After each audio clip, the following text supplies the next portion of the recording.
अस्सलाम वालेकुम नाजरीन। उम्मीद करता हूँ कि आप दोस्त खैरियत से होंगे। अल्लाह का शुक्र है, मैं भी बिल्कुल ठीक ठाक हूँ। और आज की इस वीडियो में मैं आपकी खिदमत में हाज़िर हूँ। बहुत माजरत, काफ़ी अर्सा हो गया वीडियोस जो है ना वो मेरी नहीं आ रही थी, क्योंकि कुछ मसरूफियात थी और काम की मसरूफियात की वजह से जो है ना वो बहुत ज़्यादा मसले मसाइल होते हैं। तो आजकल इटली के अंदर जो है ना वो इलीगल लोगों का क्या स्टेटस है, डॉक्यूमेंट कैसे मिलते हैं, यहाँ पे जो नए लोग आते हैं उनको क्या करना पड़ता है। पहले हम डिस्कस करते रहे हैं कि पाकिस्तान से लोग जो है वो ईरान कैसे पहुंचते हैं, फिर तुर्की कैसे पहुंचते हैं, इस पे कितना खर्चा आता है, वहां से फिर वो ग्रीस कैसे जाते हैं, ग्रीस से फिर जो है वो इटली का रुख कैसे करते हैं, समंदर का रास्ता है, नहरों का रास्ता है।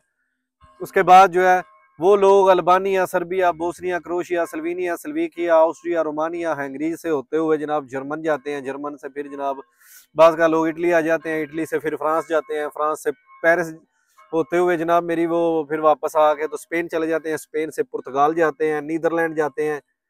तो मतलब ये एक जो है ना वो दुनिया की भाग दौड़ जो है वो लगी हुई है कि गाँव वाले जो है वो शहरों को आ रहे हैं, शहरों वाले गाँव की तरफ दौड़ रहे हैं, पाकिस्तान वाले इंडिया जा रहे हैं, इंडिया वाले यूके आ रहे हैं, यूके वाले अमेरिका जा रहे हैं, अमेरिका वाले कनाडा से वापस इटली आ रहे हैं। ये किस तरह का ये प्रोसेस चल रहा है। तलियां बज रही ने ते चलो इन्हों का भी ब्रेक दा हक टाइम। बनता है।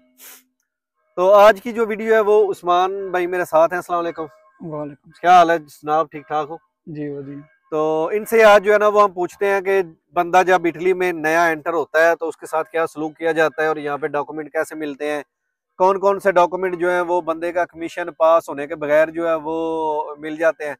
तो उस्मान साहब, आपका हमारे YouTube channel European info TV हमारा यूट्यूब पे एक चैनल है और उस पर 2 लाख से माशाल्लाह ज़्यादा सब्सक्राइबर हो गए हैं। सब दोस्तों का बहुत शुक्रिया जो हमें देख रहे हैं। तो उसके लिए हमें आप ये बताएं, पंजाबी में बात करनी है, उर्दू आ जाएगी? पंजाबी च उर्दू नहीं आਉਂਦੀ। अच्छा, उर्दू नहीं आती तो मैं आपको उर्दू में कह दूंगा। चाचा जी, ਜਿਹੜਾ ਬੰਦਾ ਇਟਲੀ ਦੇ ਵਿੱਚ ਜਦੋਂ ਵੜਦਾ ਹੈ, ਲੀਗਲ ਹੋਵੇ ਜਾਂ ਉਹ ਇਲੀਗਲ ਹੋਵੇ, ਤੇ ਉਹਦੇ ਨਾਲ ਇਟਲੀ ਵਾਲੇ ਕਿਸ ਤਰ੍ਹਾਂ ਦਾ ਸਲੂਕ ਕਰਦੇ ਨੇ? ਬੜਾ ਬਿਹਤਰੀਨ ਸਲੂਕ ਕਰਦੇ ਨੇ। ਮਤਲਬ ਤੁਹਾਡੇ ਨਾਲ ਕੀ ਸਲੂਕ ਕੀਤਾ ਸੀ? ਅਸੀਂ ਤੇ ਜਿਹੇ ਲੱਗੇ ਆ ਨਾ, ਉੱਥੇ ਸ਼ਿਪ ਲੱਗੀ ਹੈ ਕਿਨਾਰੇ ਨਾਲ, ਇੱਕ ਨਾ ਸ਼ਹਿਰ ਪਿੰਡ ਸੀ ਤੋਂ ਉਹਦੇ ਉੱਤੇ ਖਲੋ ਕੇ ਨਾ ਇੱਕ ਪਹਾੜੀ ਤੇ ਜਾ ਖਲੋ ਗਏ, ਡੇਰਾ ਸੀ ਨਾਲ। ਤੇ ਅਸਾਂ ਉਹਨਾਂ ਕੋਲ ਨੰਬਰ ਲਿਆ, ਪੁਲਿਸ ਵਾਲਿਆਂ ਸਾਨੂੰ ਤੇ ਨੰਬਰ ਕੌਣ ਸੀ। ਅੱਛਾ। ਉਹਨਾਂ ਕੀਤਾ ਪੁਲਿਸ ਵਾਲਿਆਂ ਨੂੰ ਫੋਨ, ਪੁਲਿਸ ਵਾਲੀ ਆਏ ਨੇ। ਫਿਰ ਕੋਈ ਅੱਧੇ ਘੰਟੇ ਬਾਅਦ ਨਾ ਕੋਈ 5-6 ਗੱਡੀਆਂ ਆਈਆਂ ਅੱਛਾ। ਨਾਲ, ਕੋਈ 2 ਬੱਸਾਂ ਆਈਆਂ। ਉਹਨਾਂ ਉੱਥੇ ਤਸਵੀਰਾਂ ਤਸਵੀਰਾਂ ਲਈਆਂ ਨੇ, ਸਾਰਾ ਕੁਝ। ਪੁਲਿਸ ਤੇ ਵਾਲਿਆਂ ਦੀਆਂ? ਨਹੀਂ ਪੁਲਿਸ ਵਾਲਾ ਸਾਡੀਆਂ ਲਈਆਂ ਨਾ। ਅੱਛਾ। ਕਿ ਕਿੱਥੋਂ ਆਇਆ, ਕੀ ਹਿਸਾਬ ਹੈ। ਉਵੇਂ ਉਹਨਾਂ ਗੱਡੀ 'ਚ ਪਾਇਆ ਤੇ ਲੈ ਕੇ ਕੈਂਪ ਆ ਗਏ। ਕੈਂਪੇ ਆ ਕੇ ਫਿਰ ਉਹਨਾਂ ਇੱਕ ਤਲਾਸ਼ੀ ਲਈ ਸਾਰਿਆਂ ਦੀ ਕਿ ਕੀ ਕੋਈ ਨਿਜ਼ਾਮ ਕੋਲ। ਫਿਰ ਉਵੇਂ ਉਹਨਾਂ ਇੱਕ ਨਿੱਕਾ ਜਿਹਾ ਜਿਵੇਂ ਨਹੀਂ ਕੈਂਪ ਸੀ, ਇੱਕ ਅੰਦਰ ਸੀ ਸਾਰਾ, ਇੱਕ ਅੰਦਰ ਹੀ ਸਾਰਿਆਂ ਵਾੜੇ। ਫਿਰ ਉਹਨਾਂ 2 ਦਿਨਾਂ ਬਾਅਦ ਨਾ ਬਾਹਰ ਕੱਢਿਆ, ਵੱਖਰੇ ਵੱਖਰੇ ਕਮਰੇ ਦਿੱਤੇ ਨੇ। ਅੱਛਾ।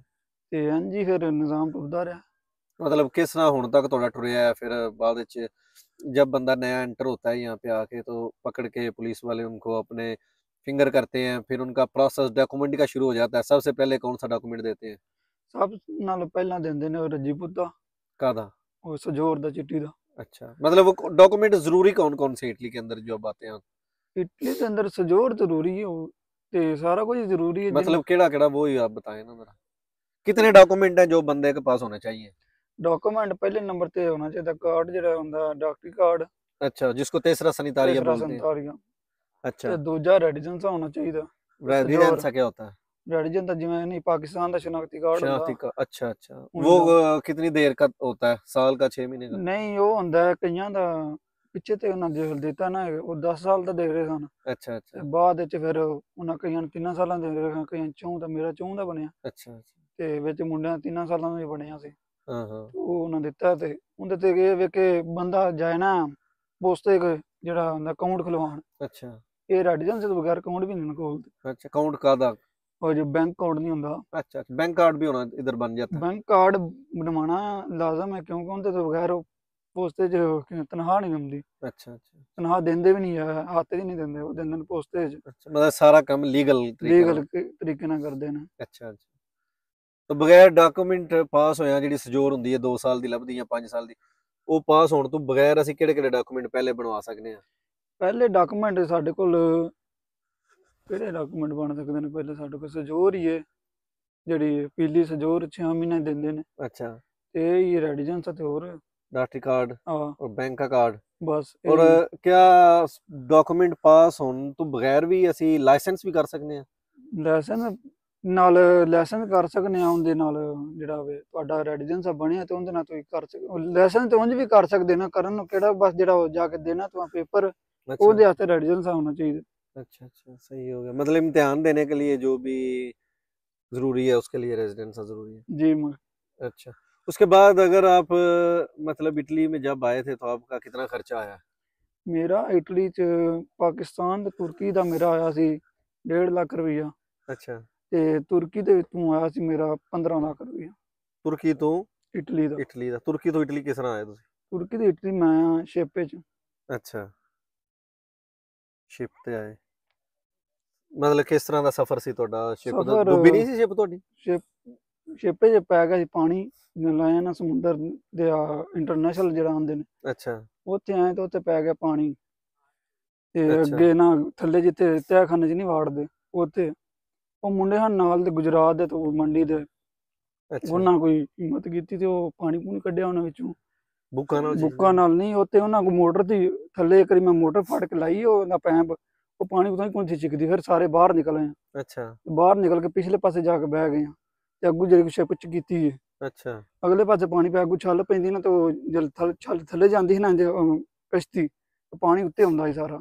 ਅੱਛਾ, ਤੇ ਉਹ ਕਿਨਾਰੇ ਸਨ ਨਿੱਕੇ ਨਿੱਕੇ ਜਿਹੜੇ ਨੇ ਤਹਿਖਾਨੇ ਦੇ, ਉਹ ਪਾਣੀ ਛੱਲਾਂ ਵਾਲਾ ਜਿਹੜਾ ਉਹ ਸਾਰਾ ਵਿੱਚ ਹੁੰਦਾ ਸੀ, ਜਿੰਨੇ ਵਿੱਚ ਨਾ ਵਾੜਿਆ ਸੀ ਬੰਦੇ। ਅੱਛਾ ਅੱਛਾ, ਤੇ ਉਹ ਬੰਦਾ ਸੀ 120, ਤੇ ਉਹ ਸ਼ਿਪ ਠੀਕ ਹੀ ਸੀ, ਐਡੀ ਨਹੀਂ ਸੀ ਮਾੜੀ, ਤੇ ਉਹ ਤਾਂ ਹੀ ਨਿਕਲਣਾ, ਨਹੀਂ ਤੇ ਹੁਣ ਸੀ ਨਿਕਲਣ ਵਾਲੀ ਬਾਹਰ। ਅੱਛਾ, ਤੇ ਉਹ ਨਿਕਲੇ ਬਾਹਰ ਜਿਹੇ, ਤੇ ਉਹ ਮੁੰਡੇ ਕੋ ਬਾਲਟੀਆਂ ਨਾਲ ਕੋਈ ਇੰਜ ਪਰਾਂ ਨਾ ਕਰਦੇ ਕਰਾਂਦੇ ਨਾ, ਹੌਲੀ ਹੌਲੀ ਪਾਣੀ ਜਿਹੜਾ ਨਾ ਨਿਕਲ ਗਿਆ, ਥੋੜਾ ਬਾਹਰ ਰਿਹਾ। ਬੈਗ ਸ਼ੈਗ ਹਾਂ ਇੰਨਾ ਉੱਥੇ ਡਰ ਗਏ ਸਨ, ਬੈਗ ਵੀ ਜਿਹੜੇ ਸਨ ਨਾ ਉਹ ਕੀ ਇਹਨੇ ਭਾਰ ਨਾ ਪਵੇ, ਬੈਗ ਹੀ ਸਾਰੇ ਸਮੁੰਦਰ ਸੜ ਦਿੱਤੇ, ਕੱਪੜੇ ਖਾਣ ਪੀਣ ਵਿੱਚ ਸਭ ਸਾਰਾ ਕੁਝ ਸੜ ਦਿੱਤਾ, ਕਿ ਭਾਰ ਨਾ ਪਵੇ, ਇੰਨੀ ਕੁ ਜਾਨ ਦੀ ਬਣ ਗਈ ਉੱਥੇ। ਓਏ ਹੋਏ ਸਾਰੇ ਉੱਥੇ ਰੋਣ, ਓਏ ਹੋਏ, ਉਹ ਹਲੇ ਵੀ ਸਹੀ ਗੱਲ ਸੋਚੀਏ ਨਾ, ਮਤਲਬ ਖਤਰਾ ਹੈ ਸੀ ਡੁੱਬਣ ਦਾ ਕੀ। ਮੈਂ ਤਾਂ ਕਿ ਉੱਥੇ ਮੈਨੂੰ ਇਹ ਸੀ ਆ ਜੀ ਜਿਵੇਂ ਨਹੀਂ ਆ ਘੰਟੇ ਹੀ ਹਾਂ ਤਰਨਾ ਵਿੱਚ ਬਸ ਵਾਧੂ, ਇੱਕ ਮੈਂ ਨਾ ਉੱਤੇ ਚੜ ਕੇ ਕਾਲ ਨਾਲ, ਉੱਤੇ ਸੀ ਇੱਕ ਟੂਬ ਵੱਜੀ ਵੀ ਅੱਛਾ ਲੈ ਲੈਂਦੀ, ਮੈਂ ਤਾਂ ਉਹਨੂੰ ਜੱਫਾ ਮਾਰ ਲਿਆ, ਮੈਂ ਕਿ ਚਲੋ ਕੋਈ ਘੰਟਾ ਅੱਧਾ ਤੈਰਾਂ ਦੀ ਨਾ, ਅੱਛਾ, ਹੋਰ ਨਹੀਂ ਤੇ ਕੋਈ ਨਿਜ਼ਾਮ ਲੱਗੇ ਤੇ ਨਾ। ਉਹ ਕਸ਼ਤੀ ਦੇ ਵਿੱਚ ਸੀ ਟੂਬ? ਕਸ਼ਤੀ ਦੇ ਉੱਤੇ ਬੰਨੀ ਸੀ ਉਹਨਾਂ ਦੇ ਨਾਲ ਹੀ। ਅੱਛਾ ਅੱਛਾ, ਉਹ ਮੁੰਡੇ ਫਿਰ ਕਰਦੇ ਨੇ, ਉਹਨਾਂ ਨਾ ਇੱਕ ਨਾ ਛੁਰਲੀ ਜੀ ਚਲਾਈ, ਮੁੰਡਿਆਂ ਨਹੀਂ, ਉਹ ਜਿਹੜਾ ਵਿੱਚ ਪਾਇਲਟ ਹੁੰਦਾ, ਅੱਛਾ, ਤੇ ਉਹਨੇ ਛੁਰਲੀ ਚਲਾਈ, ਤੇ ਕੋਈ ਨਾ ਕੋਈ ਗੱਲਬਾਤ ਬਣੀ, ਫਿਰ ਉਹਨੇ ਹੈਲਪਲਾਈਨ ਤੇ ਫੋਨ ਕੀਤਾ ਉਹ ਜਨਾਨ ਵਾਲਿਆਂ ਨੂੰ, ਨਾ ਕੰਮ ਬਣਿਆ। ਕੋਈ ਨਾਲ ਜਿਹੜੇ ਵੱਡੇ ਸ਼ਿਪ ਲੱਗਦੇ ਉਹਨਾਂ ਨੂੰ ਵੀ ਮਾਰਦੇ ਰਹੇ ਆਵਾਜ਼ਾਂ ਦੂਰੋਂ, ਕੋਈ ਬੰਦਾ ਨਾ ਸੁਣੇ। ਉਹ ਤੇ ਫਿਰ ਉਹਨਾਂ ਆਖਿਆ ਚਲੋ, ਉਹਨੇ ਅਗੀ ਹੁਣ ਉਹਦੇ ਉੱਥੇ ਡਰਾਈਵਰ ਦੀ ਬੜੀ ਹਿੰਮਤ ਦੀ ਨੇ ਕੱਢ ਲਿਆ, ਨਹੀਂ ਤੇ ਉੱਥੇ ਨਿਕਲਣਾ ਅੱਗੂ ਏਡੀ ਉੱਚੀ ਛਾਲ ਦੀ ਸ਼ਿਪ ਪਕਾਂ ਦੀ ਜਾਣ ਦੀ ਬਜਾਏ ਪਿਛਾਂ ਨੂੰ ਹੁੰਦਾ ਸੀ, ਚੜਾਈ ਬਣ ਜਾਂਦੀ ਸੀ ਪਾਣੀ ਦੀ, ਚੜਾਈ ਇੰਜ ਜਿਵੇਂ ਚੜੇ ਇੰਜ ਦੜਾਲ ਥੱਲੇ ਵਜਣਾ, ਸਾਰਾ ਪਾਣੀ ਉੱਤੇ। ਟੋਟਲ ਬੰਦੇ ਕਿੰਨੇ ਸੀ ਸ਼ਿਪ ਵਿੱਚ? 120 ਬੰਦਾ ਸੀ। ਬੀਬੀਆਂ ਸਾਡੇ ਨਾਲ ਕੌਣ ਸਨ? ਖਾਲੀ ਬੰਦੇ ਹੀ ਸਨ? ਬੰਦੇ ਸਾਰੇ ਪਾਕਿਸਤਾਨੀ ਸੀ? ਨਹੀਂ ਸਾਰੇ ਕੋਈ ਤੁਰਕੇ ਵੀ ਸਨ 2-3 ਵਿੱਚ। ਉਸ ਟਾਈਮ ਮੌਤ ਦਾ ਡਰ ਲੱਗਾ ਕਿ ਅਗਰ ਅਸੀਂ ਇੱਥੇ ਮਰ ਗਏ? ਬਸ ਮਾਰੀ ਚੱਲੇ ਸੀ ਕਿ ਇਹੀ ਹੁਣ ਬਸ ਘੰਟੇ ਹੀ ਅਸੀਂ ਰਹਿ ਜੀ, ਘੰਟੇ ਬਾਅਦ ਅਸੀਂ ਗਏ ਕਿ ਤੈਰ, ਉਹ ਡੁੱਬ ਤੇ ਚੱਲੀ ਸੀ ਨਾ ਉਂਝ ਸ਼ਿਪ, ਘੰਟਾ ਹੋ ਗਿਆ ਤੈਰ ਲਾਂ ਦੇ ਵਿੱਚ। ਜ਼ਿਹਨੀ ਤੌਰ ਤੇ ਤਿਆਰ ਹੋ ਗਏ ਕਿ ਬਸ ਨਾ ਹੁਣ ਅੱਧਾ ਘੰਟਾ ਜਿਹੜਾ ਨਾ ਰਹਿ ਗਿਆ, ਹੋਰ ਕੋਈ ਨਹੀਂ ਅਸਰ ਰਹਿੰਦਾ। ਫਿਰ ਵੀ ਉੱਥੇ ਸਾਰੇ ਬੰਦੇ ਰੋਣਾ ਤੇ ਸਾਰਿਆਂ ਨੂੰ ਤੇ ਆ ਜਾਂਦਾ, ਸਾਰੇ ਜਦੋਂ ਜਾਨ ਤੇ ਬਣੀ ਹੋਵੇ, ਜਾਨ ਤੇ ਬੜੀ ਕਿਹਨੂੰ ਨਹੀਂ ਹੁੰਦਾ ਰੋਣਾ। ਅੱਛਾ, ਬਹੁਤ ਬੁਰੇ ਹਾਲ ਹੋਇਆ, ਸਾਰੇ ਆਖਣ ਆਏ ਤੇ ਆਏ ਕਿਉਂ, ਜਦੋਂ ਪਿਛੀ ਰਹਿੰਦੇ ਚੰਗਾ ਸੀ, ਦਿਲੇ ਪਛਤਾਵਾ ਹੁੰਦਾ ਪਿਆ ਸੀ। ਪਛਤਾਵਾ ਉਸ ਵੇਲੇ ਜਿਸ ਫਿਰ ਅੱਗੇ ਆ ਗਏ, ਫਿਰ ਤੇ ਸਾਰਿਆਂ ਨੇ ਸ਼ੁਕਰ ਅਦਾ ਕੀਤਾ, ਸ਼ੁਕਰ ਹੈ ਆਪਣੇ। ਮਤਲਬ ਉਸ ਟਾਈਮ ਵਿੱਚ ਬੰਦੇ ਰੋਣ ਵੀ ਲੱਗ ਪਏ ਸੀ, ਅੱਖਾਂ ਨਾਲ ਵੇਖਿਆ ਹੋਇਆ ਮੌਤ ਦਾ? ਮੈਂ ਆਪ ਰੋਣ ਲੱਗ ਪਿਆ ਸੀ ਕਿ ਨਾਲ ਦੇ ਸਾਰੀ ਬਾਹ ਵੀ ਰੋਣ ਲੱਗ ਪਈ ਸੀ ਜਦੋਂ ਮੌਤ ਦਿਸਣ ਲੱਗੀ, ਡੁੱਬਣ ਲੱਗਾ ਸ਼ਿਪ। ਕਿਸ ਤਰ੍ਹਾਂ ਉਹ ਸਾਰਾ ਮੰਜ਼ਰ ਸੀ? ਮੰਜ਼ਰ ਕੀ ਬਾਬਾ ਜੀ, ਮੰਜ਼ਰ ਤੁਸੀਂ ਰਾਤ ਨੂੰ ਜਾ ਰਹੇ ਹੋ ਕਿ ਦਿਨ ਦਾ ਟਾਈਮ? ਨਹੀਂ, ਦਿਨ ਦਾ ਟਾਈਮ ਹੋ ਗਿਆ ਸੀ ਸ਼ਿਪ ਇੰਟਰਨੈਸ਼ਨਲ ਵਿੱਚ। ਰਾਤ ਦਾ ਹੋਇਆ ਸੀ ਮੌਸਮ ਖਰਾਬ, ਤੇ ਦਿਨੇ ਜਿਹੜਾ ਨਾ ਬਾਲਾ ਕੰਮ ਖਰਾਬ ਹੋ ਗਿਆ। ਬਾਰਿਸ਼ ਹੋਣ ਲੱਗ ਪਈ ਸੀ ਰਾਤ? ਬਾਰਿਸ਼ ਨਹੀਂ, ਉਂਝ ਛੱਲਾਂ ਹੀ ਬੜੀਆਂ ਅੱਗੂ ਸਖਤ ਪੈਂਦੀਆਂ ਹਨ। ਅੱਗੂ ਜੇ ਸ਼ਿਪ ਵੱਜਦਾ ਸੀ ਨਾ ਥੱਲੇ, ਉਹ ਪਾਣੀ ਹੁੰਦਾ ਸੀ ਉੱਤੇ ਸਾਰਾ, ਤੇ ਉਸ ਵੇਲੇ ਇੰਜ ਕਰਕੇ ਤੇ ਫਿਰ ਇੰਜ ਲੈਂਦਾ ਸੀ ਤੇ ਸਿੱਧਾ ਪਾਣੀ ਦੇ ਵਿੱਚ ਜਿਵੇਂ ਥੱਲੇ ਹੀ ਲੱਗ ਚੱਲਾ। ਓਏ ਹੋਏ, ਅੱਗੂ ਵੇਖਿਆ ਨਹੀਂ ਜਾਂਦਾ, ਜਦ ਵੇਖੀਦਾ ਸੀ ਨਾ ਅੱਗੂ, ਉਹ ਜੇ ਮੈਂ ਤਾਂ ਅੱਗੂ ਵਹਿੰਦੀ ਨਹੀਂ ਸੀ ਨਾ, ਕੋਈ ਜਦ ਅੱਗੂ ਇੰਜ ਵੱਜਦਾ ਥੱਲੇ ਨਹੀਂ ਦੜਾਲ ਦੀ ਆਵਾਜ਼ ਆਉਂਦੀ ਪਾਣੀ ਦੇ, ਇੰਜ ਹੁੰਦਾ ਸੀ ਕੁੜੀ ਹਵਾ ਥੱਲੇ ਹੀ ਨਾ ਲੱਗ ਜੇ। ਬੁਰੇ ਹਾਲ ਸਨ ਉੱਥੇ। ਅੱਛਾ ਤੇ ਕਿੰਨੇ ਦਿਨ ਸ਼ਿਪ ਤੁਹਾਡਾ ਚੱਲਿਆ? ਸਾਡਾ 4 ਦਿਨ 4 ਦਿਨ ਚੱਲਿਆ। ਸ਼ਿਪ ਬੇਹਤਰੀਨ ਸੀ, ਜਦੋਂ ਪੜਿਆ ਨਹੀਂ ਤੇ ਜਿਵੇਂ ਦਾ ਨਿਜ਼ਾਮ ਹੋ ਗਿਆ ਸੀ ਨਾ ਖਰਾਬ, ਅੱਛਾ ਪੜਨ ਵਾਲੀ ਗੱਲਬਾਤ ਕੋਈ ਮਤਲਬ ਨਹੀਂ ਸੀ। ਪਹਿਲੇ ਦਿਨ ਤੁਹਾਡਾ ਕਿਵੇਂ ਸਫ਼ਰ ਸ਼ੁਰੂ ਹੋਇਆ? ਪਹਿਲੇ ਦਿਨ ਉਹ ਤੂੰ ਨਿਕਲੇ ਤੁਰਕੀ ਦੇ ਵਿੱਚ, ਉਹਨਾਂ ਇੱਕ ਟਰਾਲਾ ਉਹਨਾਂ ਦੀ ਬੰਦ ਟਰਾਲਾ ਹੁੰਦੇ, ਉਹਨਾਂ ਸਾਰੇ ਬੰਦੇ ਵਾੜੇ ਨੇ। ਯਾਨੀ ਕਾਰਪੂਜ਼ਲੂ ਤੋਂ ਟੁਰੇ ਜਾਂ ਇਸਤੰਬੂਲ ਤੋਂ? ਇਹ ਉਹਨਾਂ ਨੇ ਦੱਸਿਆ ਕਿ ਮੈਂ ਸੇਤ ਵਿੱਚ ਚੇਂਜ ਕਰਦੇ ਰਹੇ ਨਾ, ਉਹ ਤੂੰ ਕਦੀ ਉੱਧਰ ਲੈ ਜਾਣਾ ਕਦੀ ਉੱਧਰ ਲੈ ਜਾਣਾ, ਇੰਝ ਕਰਕੇ ਗੱਡੀਆਂ 'ਚ। ਹਾਂ ਐਡਾ ਕੁੰਝ ਪਾ ਲੱਗਦਾ। ਹਾਂ ਤੇ ਉਹ ਦੋਨਾਂ ਬਾਏ ਨੇ ਵਿੱਚ ਟਰਾਲੇ 'ਚ। ਅੱਛਾ ਟਰਾਲੇ 'ਚ ਵੀ ਜਿਹੜੀ ਮੌਤ ਹੁੰਦੀ ਹੈ ਨਾ, 12 ਘੰਟੇ ਟਰਾਲੇ 'ਚ ਬੰਦ, ਟਰਾਲੇ 'ਚ ਕੱਢਣੇ ਕੋਈ ਗੱਲ ਆ, ਜਿਹਦਾ ਵਾੜੇ ਉਤੋਂ ਧੁੱਪ ਪੈਂਦੀ ਹੋਵੇ। ਵਾਹ।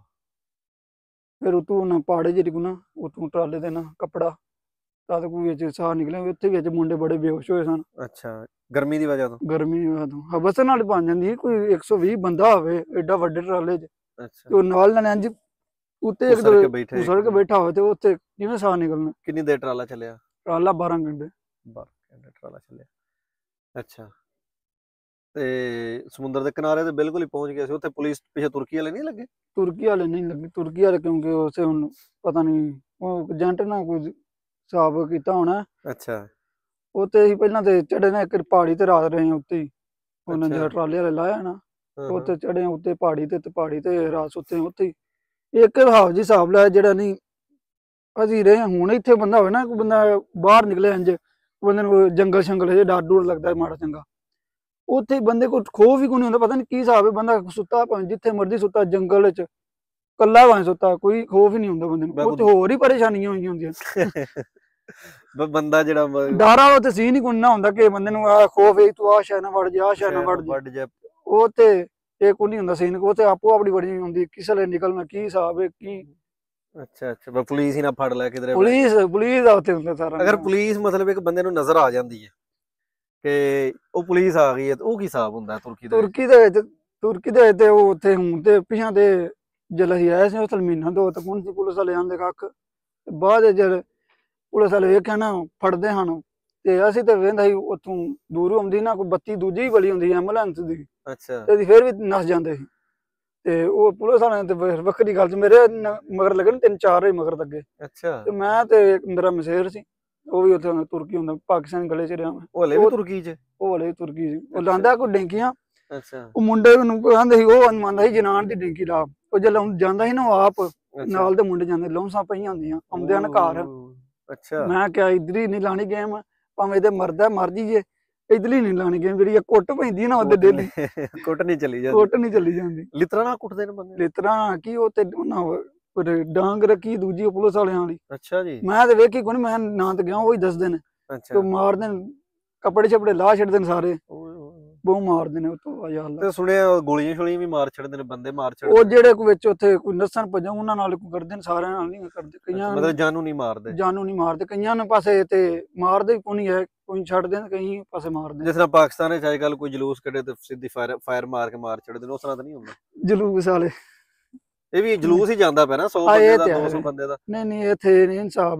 ਅੱਛਾ ਐਡੀ ਛੇਤੀ ਨਹੀਂ ਗੋਲੀ ਗੋਰੇ ਰਹਿਮ ਦਿਲ ਨੇ, ਜਾਨੂ ਨਹੀਂ ਮਾਰਦੇ ਬੰਦੇ ਨੂੰ। ਇਹ ਤੇ ਜਾਨੂ ਤੇ ਨਹੀਂ ਮਾਰਦੇ, ਪਰ ਮੁਸਲਮਾਨ ਜ਼ਾਲਮ ਹੋ ਗਏ ਆ। ਭਾਵੇਂ ਇੱਕ ਜਾਨ ਦਾ ਕਤਲ ਪੂਰੀ ਇਨਸਾਨੀਅਤ ਦਾ ਕਤਲ ਹੁੰਦਾ ਹੈ, ਤੇ ਉਹ ਭਾਵੇਂ ਗਵਰਨਮੈਂਟ ਮਾਰੇ ਜਾਂ ਉਹ ਪੁਲਿਸ ਵਾਲੇ ਮਾਰਨ ਜਾਂ ਫੌਜ ਵਾਲੇ ਮਾਰਨ ਜਾਂ ਆਮ ਬੰਦੇ ਮਾਰਨ, ਤੇ ਗਲਤ ਕੰਮ ਹੀ ਹੈ ਨਾ, ਜਾਨੂ ਨਹੀਂ ਮਾਰਨਾ ਚਾਹੀਦਾ।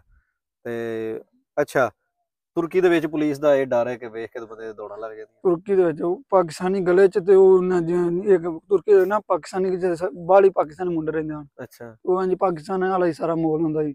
ਤੇ ਉਹ ਤੇ ਹਰ ਟਾਈਮ ਹੀ ਪੁਲਿਸ ਆਈ ਹੁੰਦੀ ਸੀ, ਉਹਨਾਂ ਕੋਈ ਨਾ ਬੰਦਾ ਕਿਤੋਂ ਵੀ ਲੱਭੇ ਉਹਨਾਂ ਉੱਥੇ ਆ ਜਾਣ। ਸਹੀ ਹੋ ਗਿਆ ਬਈ, ਇੱਥੇ ਪਾਕਿਸਤਾਨੀ ਗਲੇ 'ਚ ਤਾਂ ਲੱਭ ਹੀ ਜਾਣੇ ਨੇ। ਹਾਂਜੀ। ਤੇ ਸਾਰਾ ਤੁਹਾਡਾ ਪਾਕਿਸਤਾਨ ਤੋਂ ਲੱਗ ਕੇ ਤੇ ਇਟਲੀ ਆਪਣਨ ਦਾ ਕਿੰਨਾ ਖਰਚਾ ਆ ਗਿਆ? 20 ਲੱਖ ਲੱਗ ਗਿਆ? ਇੰਨਾ ਕੁ ਲੱਗ ਗਈ। ਤੇ ਇਹਦੇ ਵਿੱਚ ਸਭ ਤੋਂ ਜਿਹੜਾ ਤੁਹਾਨੂੰ ਔਖਾ ਟਾਈਮ ਲੱਗਾ ਹੋਵੇ ਕਿ ਯਾਰ ਗਲਤੀ ਕੀਤੀ ਹੈ, ਕਿਹੜਾ ਸੀ ਕੋਈ ਇਹਦਾ ਵਾਕਿਆ? ਔਖਾ ਟਾਈਮ ਇੱਕ ਤੁਰਕੀ 'ਚ ਪੁਲਿਸ ਵਾਲਿਆਂ ਦੇ ਮੈਂ ਤੁਹਾਨੂੰ ਦੱਸਣਾ।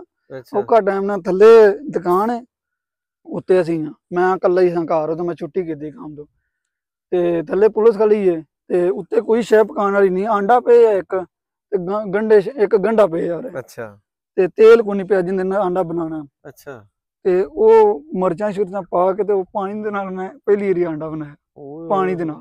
ਅੱਛਾ ਜੀ। ਮੈਂ ਖਾਣੀ ਤੇ ਲਾਸ਼ ਪਏ ਸਨ ਉੱਤੇ, ਉਹ ਤੇ ਖਾ ਖੂ ਲਏ। ਹਾਂ, ਇੰਨਾ ਡਰ ਸੀ, ਉਹ ਪਾਣੀ ਨਾਲ ਰੋਟੀ ਖਾਦੀ ਮੈਂ, ਪਾਣੀ ਨਾਲ ਆਂਡਾ ਖਾਦਾ। ਪਾਣੀ ਨਾਲ। ਓਏ ਹੋਏ, ਉਹ ਸਾਰੀ ਜ਼ਿੰਦਗੀ ਨਹੀਂ ਭੁੱਲ ਸਕਦਾ। ਹਾਂਜੀ। ਲੋ ਜੀ ਦੋਸਤੋ, ਇਹ ਅੱਜ ਦੀ ਸਟੋਰੀ ਸੀ ਉਸਮਾਨ ਦੀ, ਤੁਰਕੀ ਦੇ ਵਿੱਚ ਤੇ ਇਟਲੀ ਦੇ ਰਾਹ ਦੇ ਵਿੱਚ ਸਮੁੰਦਰ ਦੇ ਸਫ਼ਰ। अगर तुहानू स्टोरी अच्छी लग रही है तो तुसी जड़ा है वो कमेंट दे विच अपनी राय का ज़रूर इजहार करना है कि उस्मान के साथ हम पाकिस्तान से लेके आज के दिन तक जो भी इसकी स्टोरी है, जो भी इन्होंने यहाँ पे किया है, डॉक्यूमेंट कैसे बनवाए हैं, सजोर कैसे बनवाई जाती है, फिंगर कैसे होते हैं, यहाँ पे रास्ते में जो है ना वो शिप कितने दिन चलती है, तुर्की में कहाँ पे रहते रहे, वहाँ पे कौन सी परेशानियाँ आती रही, उसके बाद जो है वो जनाब ये पाकिस्तान से ईरान आए, ईरान से फिर तुर्की कैसे पहुंचे, रास्ते का वो सफ़र। तो अगर ये आपको सारी इन्फॉर्मेशन के मैं एपिसोड इसके बनाऊं कोई 12-14 तो आप वो मुझे कमेंट में ज़रूर बताएं, तो इंशाल्लाह इनके साथ हम वीडियो बनाएंगे। बंदा मज़े का है और स्टोरी भी अच्छी है, तो कमेंट में आपने बताना है। तो वीडियो को एंड तक ज़रूर देखा करें ताकि आप तक सही इन्फॉर्मेशन पहुंच सके। मिलेंगे नई वीडियो में, तब तक हमें दे इजाज़त। अल्लाह हाफिज़। टप्पा पड़ लिया, चल गई, ठंड लगती है।